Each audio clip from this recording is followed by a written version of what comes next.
Hello and welcome to Super Saturdays, a comic book media podcast where each episode will be focusing on your favorite comic books, TV shows, and movies to figure out if these projects will stand the test of time. I'm Damon A, and on today's episode, we are doing a creator interview. I am joined by. Dave Brown Jr. All right, well, on with the show.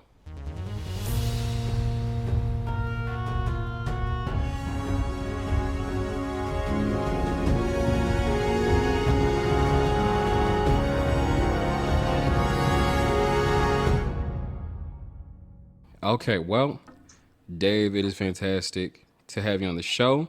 I'm a fan of your artwork, and it was a blast getting to know you a little bit at Comic Con back in November.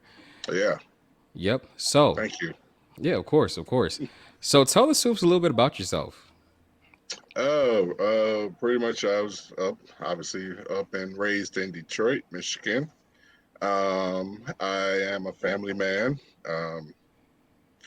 Four children. I'm a pretty much a teacher, pretty much, with my art, and I'm really all over the place pretty much when it comes to that because everything I does is pretty much dealing with art really. So yeah. Okay, all right.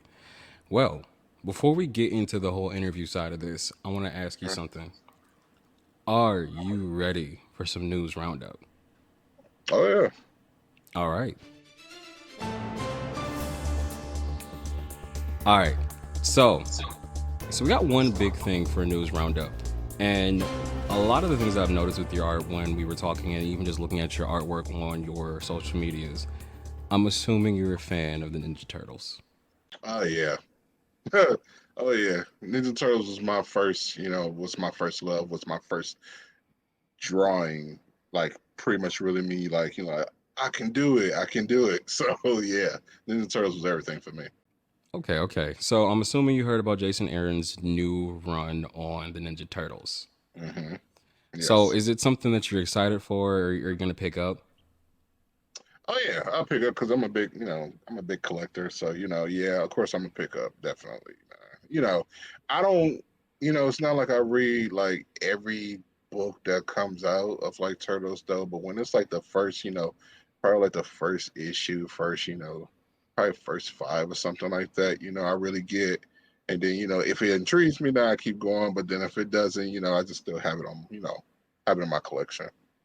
I feel as that I'm kind of the same way in like some ways because like for me, I if I'm gonna do physicals, I primarily get like a collected like hmm omnibus or maybe like just a whole like trade paperback or whatever.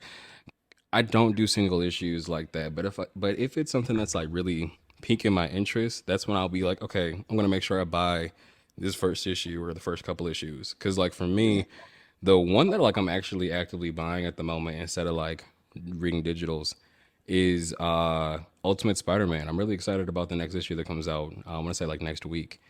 But when it comes to the Turtles, what would you say is like your favorite iteration of the Turtles? Are we talking comics or just in general? You talking? I would say in general, like either comics or other interpretations. Oh shoot, man, they got to go to number one movie. Like I can't even knock you on that one. Number one movie, the first Ninja Turtle movie. That was my everything. Even to this day, man, it's like if you looked at my drawings of my whole Ninja Turtle wall, pretty much, it's like it starts from the first black and white, pretty much Turtles, and then it goes straight into the movie, pretty much, because all my mashups start from what I love from the bottom up. So yeah, that was my love pretty much. And then it was like the cartoons and stuff like that. So, but yeah, the movies, man, the movies was everything. And then obviously the video games and stuff. The first video game, but Like the one that was the NES, yeah, yeah. the I one mean that was like never beaten. And I was so happy when they did a recollection of it. I said like, I'm a grown man. I'm gonna beat it now. And I literally played it once. It was just like, I can't do it. I can't do it. They so cheated on this game of making it like who plays the game and be like, yo, it's hard, man. It's hard.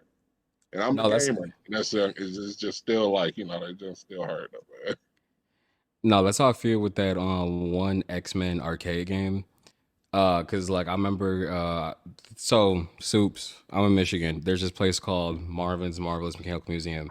Mm, And so they have like this X-Men cabinet, and I'll never forget. I'm 24 right now, but when I was 21, I went there, and I was there playing that game continuously. Not just with like me and my partner with it. That was the first date to go and play that game. But there's another time I went there when I was just playing that game nonstop. Got kind of far, but uh, regardless of how long I was there, they made those games to be unbeatable. But yeah, unbeatable, yeah. literally. So when they put these games on like to make it like more accessible for you to like do it now as like a remaster, you're gonna be sitting down for days, For possibly. days, for Hmm. days, man. And I'm be like, yo, I'm here for it, but it's like, man, come on, man. Like, too old right now. I can't. I got You could kids. I got just you can only rage quit so many times on that too. right. You're like, Hmm. Let's dive into the interview of this episode. All right, so as discussed a little bit ago, Dave, you are an artist. Huge fan of your art. Like I know you touched on how you're a gamer, and I think it's even present in some of your art that comes through. I remember when we like met, we sparked up conversation because I actually made that like connection of how your art kind of like has these '80s vibes. yeah. Uh yeah, it's like a little bit of slightly anime esque, but very '80s and just like very kind of like game one up type of stuff. That's just how. That's because me being one, obviously to say a gamer, but then two, I'm also a movie buff.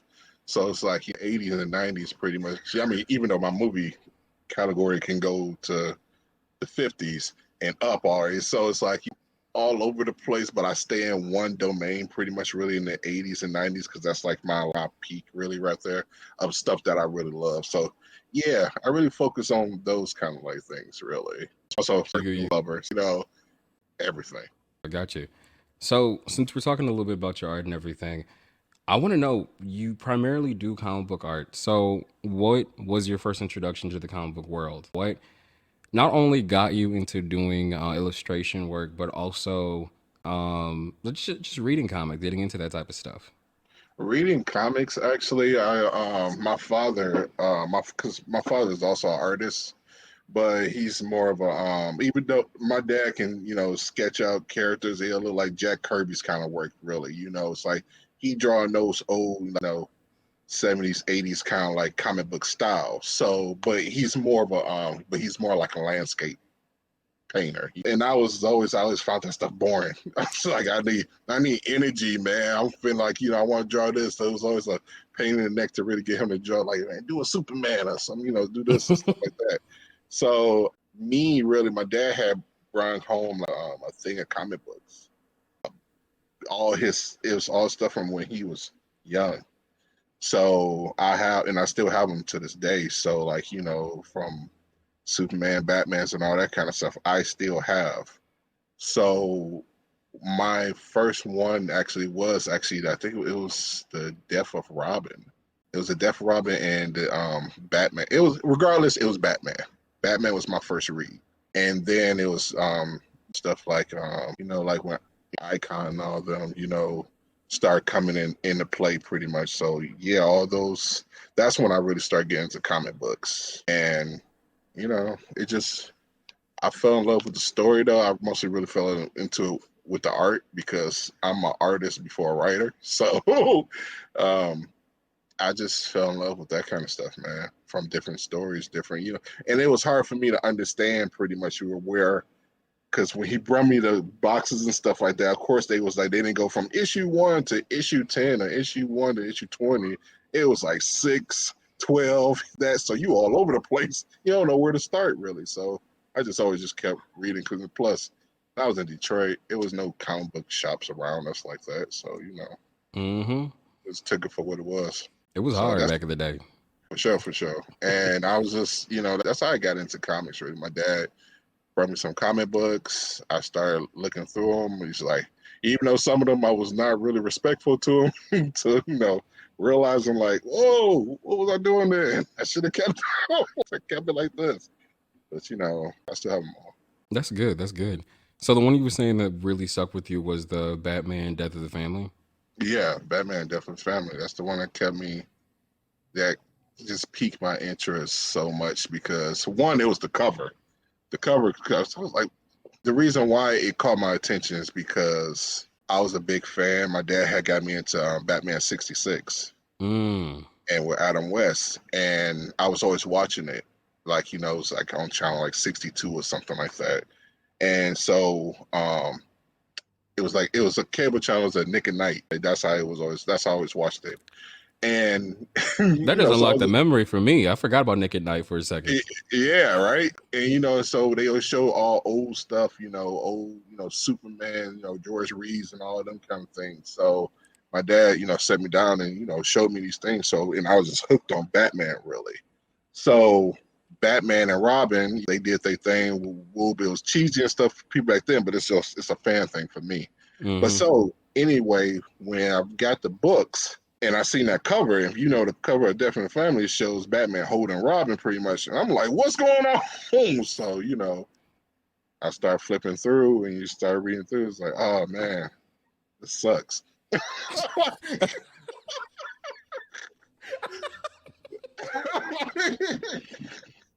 don't like this at all. What else Batman do I got? And that's how I Oh, actually Robin's dead. That sucks. That's it's like, man, this was dark. Man, damn. I went from 66 to, Death of the Family, and it just didn't make sense. Like, what? And then I read, then I got into the next book I read was The Dark Knight. And so reading The Dark Knight, I was just like, well, he old? It's like, what is happening? Like, I mean, I was digging it because that thing also too, when I was watching, I was watching that before the Michael Keaton Batman had came out, which was the 90s. So when that came upon, pretty much, I kind of knew the comic books, but then I read the books. I think it was I read the books, and then the movie came out. So of course I was just like, 66. It's about Michael Keaton. This is the Batman right here. So yeah, Robin definitely gonna die in this world. No, I'm just realizing you just want Robin to die. That's the vibes I'm getting. I don't know. I think that was it. I was like, yeah. I guess my inner self was like, you know what, Robin could go. He expendable. It's okay. Listen. And little you didn't know that Robins are expendable. So like another one finna come if he Yeah, dies. yeah. Another one's coming. Didn't know it, but yeah. I mean, like I ain't put it together. Like, oh, so there's more. There's gonna be more coming. So yeah. So yeah, that was pretty much my main thing. And from that point on, really, you know, read into more books and expanding more because I guess when you look at stories and stuff like that, you want the either simple or it's not, and you want something different, really, but you never know what's different, especially at that time, especially in them times. It was Mm-hmm. just everything was pretty much really new, but if you didn't catch on from the beginning, you'd be kind of lost. It's kind of like X-Men, right? I always try my best to collect all the X-Men, Uncanny and stuff like that, but I feel like if you in the middle and you don't know what's all happening here, what's going on, you're gonna be lost. Like, Completely. so that's why I was trying to make sure I stay on top of anything in the beginning before I don't want to never just jump right in the middle of books. Mm-hmm. So based off all of that, is it safe to say Batman was your favorite character? Yes. Because Batman's then it's icon. Okay. Cool. All right. So, what really inspires your art? I know we kind of touched on it a little bit, but like, what really got you to really craft Dave Brown Jr.'s art? What caused you to develop your style? I mean actually we're going to different cons and being in you know bringing that juice pretty much from other creators really after a while I'll go back. Already I've been drawing forever. And my wife decided for me, say, like, why don't you just go ahead and go to the cons and stuff like that. And I said, like, all right, cool. So I went up there, I met so many people, and I did the old basic rookie move, pretty much going to these cons. You bring your portfolio. You never know. Mm-hmm. And I brought my portfolio. I was checking out people, and people was like, yo, how come you and we your table at? I don't have a table. That's why I got my portfolio walking around with. So I was like, I didn't know how it was, to get table and stuff like that. But Mm-hmm. anyways, I ran into somebody who, took me up under his wing pretty much to ask you, like, hey, I'm working on a project. You down? I was like, yeah. So worked on books. Then the next, started moving on, working on other people's books, other local creators pretty much. And after doing that for so long, I said, like, man, I want to do my own thing. But my problem was that I didn't know how to draw digital. So I had to learn how to do digital. So it was a lot of YouTube time and a lot of learning and this, that. And then So you you're try to, like, self-taught? I'm all self-taught. I'm all self. That's dope as hell. Yeah. So I had to learn that way. And so I said, first I got me a little bitty Cintiq thing I had got, and like trying to learn how to draw from here, but watch the screen and stuff like that. Because I wanted my work to look different from a lot of other people, the way they draw. I mean, how your comic books come out. So I was always thinking about a certain kind of way. And it's kind of hard to try and figure out your own style or your own, because it's like, man, come on, how many artists is in the world that, like, of course, somebody gonna walk past your stuff and be like, hey, your work reminds me of la la la, blah, all this kind of stuff. So it's like, it's cool, but it's kind of like I want it to be me. Mm-hmm. So constantly working on stuff. And I did books. My first comic book was based on the Browns family, which is about me and my family, because I didn't want to do the old cliche superhero thing, and I was sick of doing the sci-fi stuff. So I worked on that really because I'm a big Simpsons fan. So I developed my own family and started working on that pretty much. I got into 3 issues and I said, like, all right, now it's time to step away and start doing something else. But in the midst of doing that, my art style, after, practicing constantly, and I was like, man, scratch this. I'm finna buy one big expensive. If I can do that, if I buy this big expensive thing, I know I can make the money back if I start doing the cons. Because when I first started doing cons like solo, I was normally just, you see that painting behind me, Mm-hmm. that Batman and Jack Skeleton, I was just doing canvases. It was canvases and my comics. That was it. And so I said, all right, now I want to work on this one big Cintiq. And I said, like, I'm gonna have everything on it, and I'm gonna make that money back. Sure enough, I did it. I started doing prints because everybody was like, because it was hard for people to really, like. Not a lot of people was buying original, and people were saying, like, well, prints is where the money is. You get prints, like, because I was an indie creator of comics. People want, some people like comics, some people love the support, which is fantastic because I do. I get a lot of mass support from a lot of people. But Prince is pretty much like, how you gonna get this back? Really, you ain't gonna get all that money back pretty much just off the comments. So I got the Prince. I started practicing, but the more I practiced, the more my art style started changing up pretty much. So sometimes like, this looks different from this one. So now I got to scrap this one because now this is the way my drawing is. So now it's always like that. And now I think my style is pretty much exactly where it is and where I want it to have, where I want it to be. And of course, there's room to develop more and do more, which I obviously plan on because I draw every day. That's pretty much it. It's like when I started developing my style, I started really diving back into my books and started like, okay, I want to go this way. And I said, like, I got all these stories I've written down and stuff. So, but I always work backwards. I draw my stuff out. I draw all my panels. I draw everything out, and I write the story later. Because I Not already the got, Marvel method. yeah, I work completely back. People be like, what? Well, my mind works pretty much a movie screen. I already know what the story is kind of like already gonna be about, but it's just that I gotta fill in the words pretty much later within it. So the story's already playing out pretty much in my head. I'm just drawing it out really. I thumbnail it, then I say, okay, I'll go back and do that, stuff like that. And then the book's finished. Now I gotta say, oh, now I gotta do the boring part. I gotta write. So I swear to God, if I could just put out a book with no words, I would. Just throw it out there like done. The boy. No worries. Oh boy, I have so many books. It ain't even funny. At that point, because it kind of reminded me of story, basically like storyboarding, like how they be doing in movies and everything, where like they already have an idea of what the scene they're gonna do, and then everything else comes later. So your method kind of reminds me of that. It also reminds me, like I said, the Marvel method, how like Stan Lee and them used to do it back in the day. See, and that was my first love to actually my passion job was always going. I want to do storyboarding.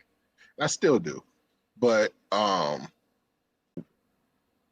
I work so much at it that you just always I built that I want to write a story. I never want it to be long because some people ask me how long, how many issues you gonna do. I said not that many because I got other stories I want to do, and I know I can get sick of this. Like Mm, so unless something pick up and somebody want to do something with it, then I keep going. But other than that, I'm just gonna move on really because I got other stories. hmm. Okay. Well, since we're talking about your work, your stuff, and also like your books and the stories that you worked on, I want to start talking about some of your projects. So I remember when we met, we talked a little bit about 1313. Mhm. That was actually the thing that really like grabbed me when we first like started talking at Comic Con. All right, Could thank you. you, yeah, of course. So could you like give me like the rundown slash summary of it, just so that the soups know exactly what that we're referring to? 313 is about a hero who returns back home to Detroit, and he realized that Detroit isn't what it used to be. Really, this mayor is pretty much made Detroit into like a Pleasantville kind of city. Is that a good thing or a bad thing? It's not, because in the process of him doing that, he's making a lot of civilians disappear, our kind of civilians. So now it's kind of like our heroes is coming together to figure out like what's going on and what is this mayor doing with the black folks of our community and seeing what's happening. I love that, and then on top of that, it kind of reflected like real stuff that's kind of like happening in the city and everything like that. So when it Mhm. came to coming up with 313, what really inspired you to like was this an idea that you always had in the back of your mind, or was it something that really was like, I'm gonna do this. I'm gonna put pen to paper and start drawing this out and start writing this out. I wanted to do I wanted to do my own action. I was a big fan of like Street Fighters and stuff. When that opportunity was like I was like I said, well, why not? I'm gonna make a whole bunch. I'm gonna make some characters and turn them into just badasses. Really, I'm a big anime fan, and I'm a big gamer, fighter game fan, and I love Street Fighters, and that's why I always when people try and get the idea wrapped around, it's like do they have powers? Do they fight us? I said, I think Street Fighters meet Detroit. That's kind of like I can kind of really give it to you really simple, really. So yeah, that's pretty much what really boosts me up. Pretty much, I always want to do a good throwdown, pretty much, or like a really like I said, a really badass character, but he really simple about it too, though, and that's the main character, Christopher. And then also he has a brother, Mark. They have that kind of like kind of like Vegeta and Goku kind of like attitude, but not as hardcore as that is. But still though that brotherly love because I have a brother, so it's kind of like based off him a little bit. So yeah, Okay, okay. So who's your favorite character within 313? actually it got to be Mark actually so far. Really, actually it'll be Cal because Cal is Christopher's best friend. So his fighting style is based off capoeira. So yeah, and he has that really cool attitude, laid back. He just want to teach them teach. He want to teach the kids at their dad's their well not his dad but his sensei's dojo pretty much, and the dojo is based it's off 7 Mile and Gratiot, and a lot of kids, it's so much. It'd be a lot of trouble around there. So the dojo was built pretty much to build the community up. So the kids and everybody, so you won't get into trouble and stuff like that. It's kind of Mm-hmm. like that really. Okay, okay. So, what was your process when it comes to? I mean, not just for 313, but just in general. What's your process when it comes to making characters? I know you said that you really hop in there and start like almost like storyboarding your stories. Um, But when it comes down to the characters, do you already have the idea there, and that goes right when you start drawing, or do you like take some time to like map out which character is which? I map it out pretty much. It's kind of like if you have a story. I wish is pretty much like about a family dealing with grief and loss, and it's about the family dealing with the loss of a husband and father, and the father's dealing with the loss of his family while dealing with the afterlife. And Mm. it's so much more to say. Like, it's everybody, when people see my books, they'll be like, how many, well, who's all the artists on them? And I'm saying it's me. And they say, well, it's cool that you got them on. It's kind of like different styles, really. It's my style, but you see they all different. But I wish had a more of a Disney kind of like, it's want to be wholesome, and be like, you can see this black family on the TV. you know you can see this situation, you can see how it could play out really in animation form.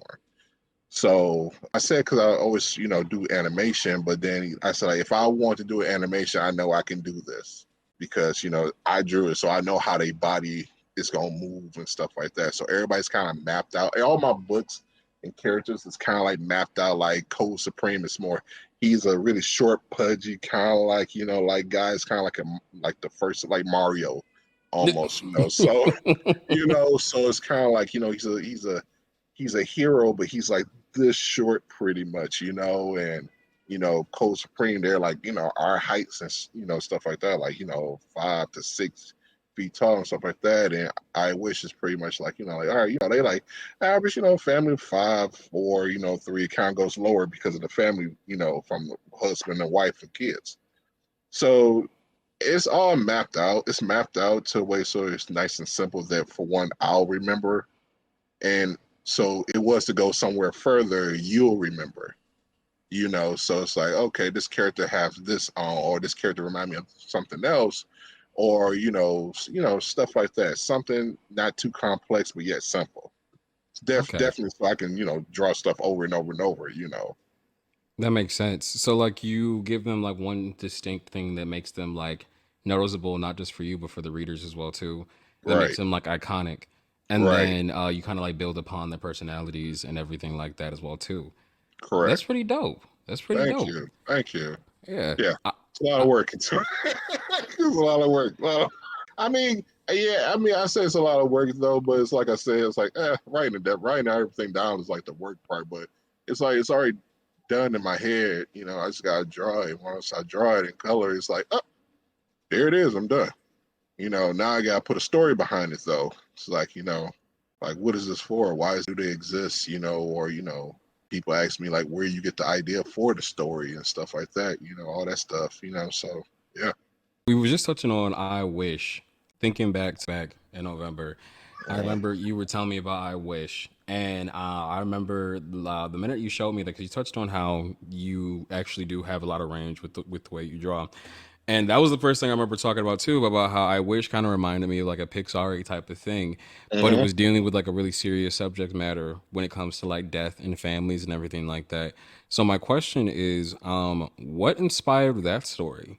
Well, I wish is inspired because me being a father and a married man, and dealing with what if something happened to me, what happens to my kids, and this that all that stuff sometimes can drive you crazy overthinking it because so I just automatically just start actually the funny part, I actually start writing.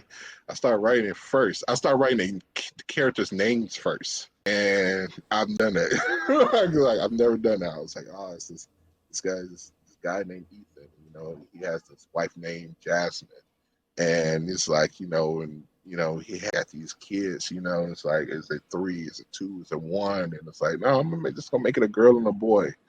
And and daughter has this bear, that she loves and stuff like that, that's because of something the dad gave her. And, it started unraveling from that point on pretty much like, like, what's this, like, where do they live, and, like, how did dad die and stuff like that, and, I'm never I've never, it is not in the story at all yet, at least not that I've really thought about even doing though. It's just that it's something that happened. The story, the first page starts off him talking it into his, and he don't even realize he's dead, and then he looks back and he sees his family and like, he runs off to them, but he can't, you know, and the family is, they get inside the black cars and, if you're going to a funeral, and you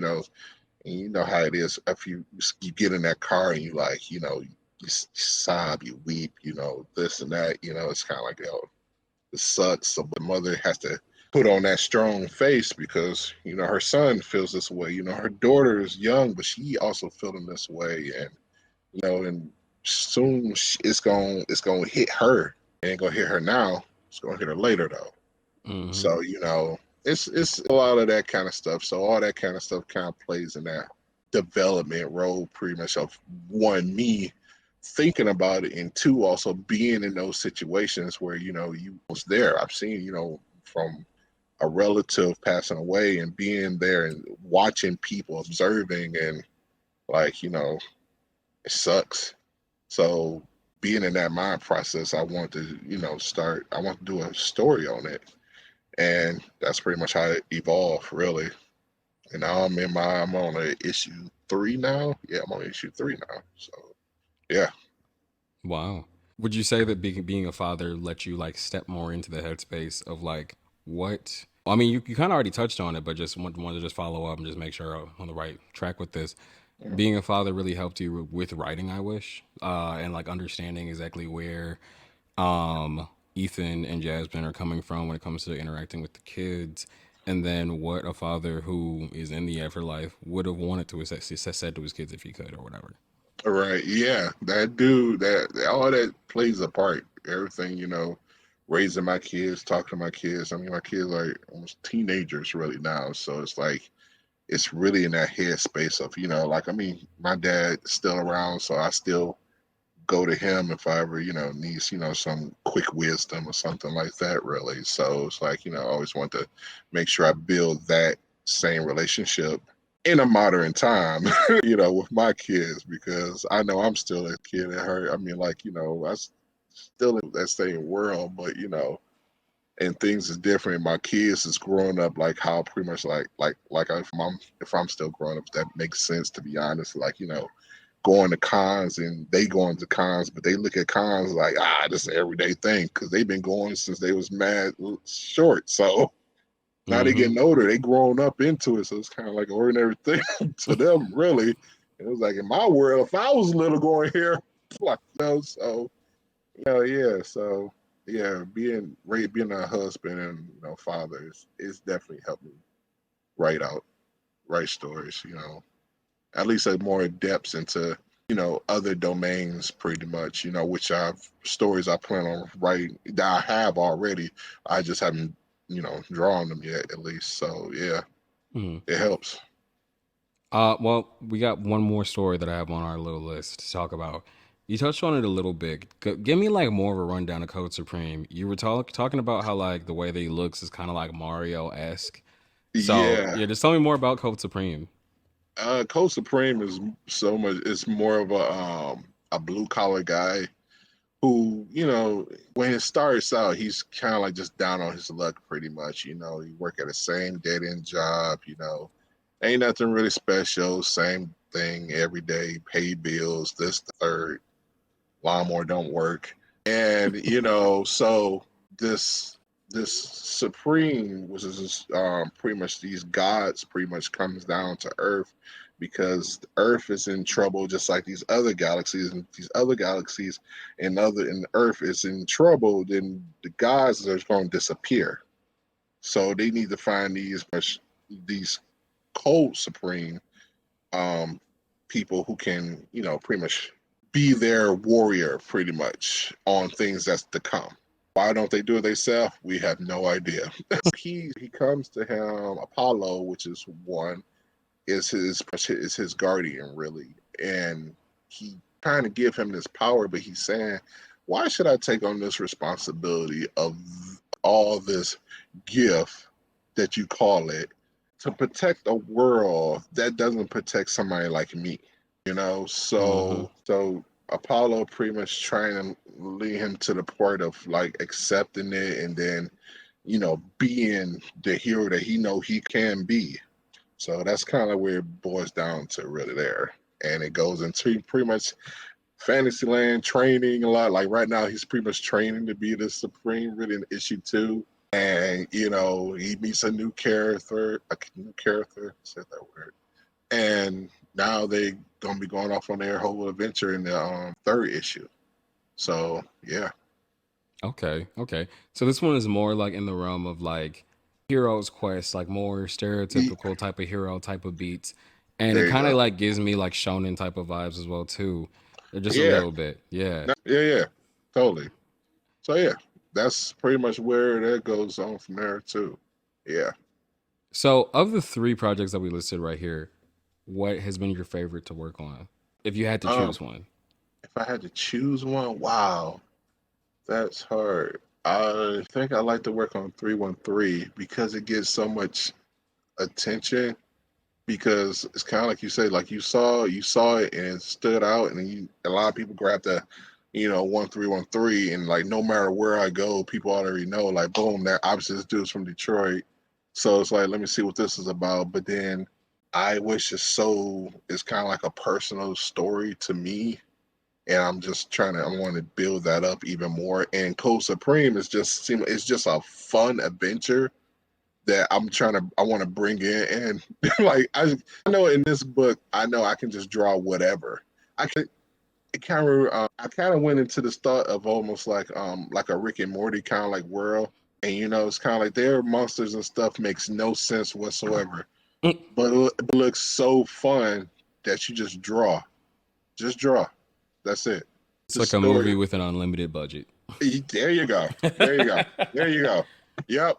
It's exactly that's how I can say it. So, but if I want to say I want to work on something, to be honest, if I want to work on something, to be honest, it'll probably be I Wish. I Wish. Okay. Yeah. Because I guess because I have a lot to say in it, and the story can go like up and beyond. And 313 pretty much like I have fun drawing it because I love drawing action scenes. That's pretty much on that. But if I want to really sit down and just have them have a conversation, really, it's gonna be I Wish, really, Okay. because ain't no action.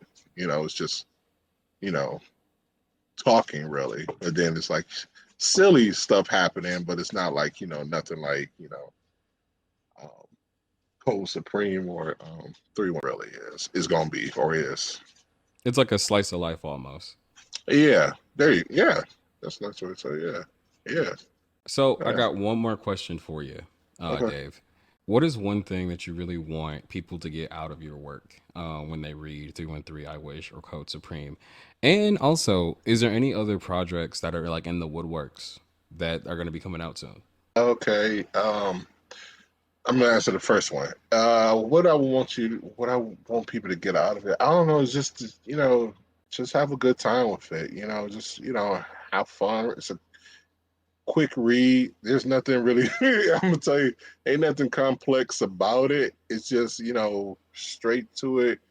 This is what it is. This is this character. This is the story, and we're gonna move on from here and beat continue until I stop saying beat to continue. Then that's it. Then that's it. Really. But unless somebody say like, "Hey man, I need some more," and this is like, all right, I'll check. I'll see if I'm there. But it's obviously just have a good time with them. It's just a quick fun, nothing to take serious or nothing like that at all. But it is something to think about. I'll say that in some things. Um, and my future projects is pretty much like issue 3 of 1-3. That's coming out. That's going to be out soon. Same thing with Code Supreme, actually issue 3, and I Wish 3 is going to be coming out. Everything come out this year. So, and then I have my new storyline that I'm going to be pushing out is my horror section, which is Urban Tales. Actually, I have an Urban Tales first issue, and that was like one of my first stories. And like I said, like I want to I stopped production on it, and I said because I said earlier, my art style changed. So now I gotta focus on that. I'm gonna redo it and put it back out because they all short stories, short horror stories from the hood. Like Most Tales from of the Hood. there you go. Exactly. But they all stories, but they all stories that pretty much all came from like my childhood, Hmm. or like from my childhood to friends' childhood, or situations that me and my friends was in. So they're all like that, but maybe pretty much a little bit more embellish, a little bit more on it. But still, though, it's still like these stories, though. So yeah, that's the Okay. that's the my next one. Okay. Well, we are closing out the end of our episode here. So I just want to say thank you, Dave, for sitting down with me. Oh, thank you so much for having me. Appreciate Yeah. you. Of course. I appreciate you for agreeing to be on and everything. Well, Soups, if you are interested in finding out more about Dave's work, where can they find you? You can find me on all social medias at Dave Sketches 007, or you can visit my website, The Art of Dave Brown. I'm sorry, it's just artofdavebrownjr.com. Okay. All right. Well, you heard it here, folks. And if you do go ahead and figure this out, ugh, I can't talk. And if you do, go ahead and go to the website and buy some of Dave's work. Or if you Please. just take a look, I want to know your thoughts. Let us know your thoughts. I'll also be sure to link it in the description. Well, be sure to let us know on Instagram at Super Saturdays Podcast, TikTok at Super Saturdays Pod, and Twitter at Super Saturdays PC. Your messages and reviews can make their way on the show. This was Super Saturdays. I'm Damon. I am Dave Brown. And as always, see you next Saturday, Soups.